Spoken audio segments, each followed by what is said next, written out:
Friends, இப்போ நம்ம இன்றைக்கி இந்த ஜோதிட குரூப்பில் என்ன பார்க்குறோம் அப்படின்னா, ஏற்கனவே நான் ஒரு பதிவு போட்டிருந்தேன் கிரகங்களோட உச்ச வீடை பற்றி. இப்போ இந்த இதில் இந்த சார்ட்டில் என்ன போட்டிருக்கு அப்படின்னா, கிரகங்களோட நீச வீடு.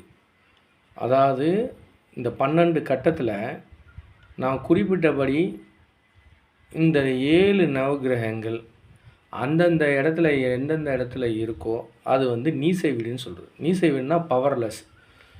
எக்ஸாம்பிளுக்கு சுக்கிரன் வந்து கன்னி, இந்த கன்னியில் இருக்கிறார்.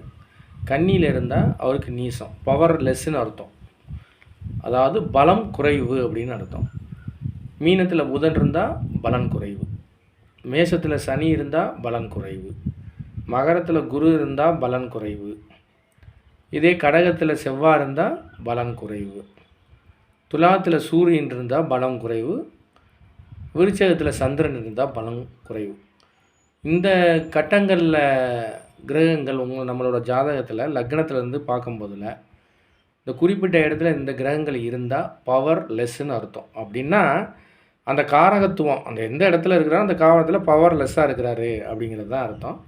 அது உங்களுக்கு தெரியணுங்கிறதுக்காக இந்த இதை போட்டிருக்கேன். இதுதான் கிரகங்களோட நீச வீடு.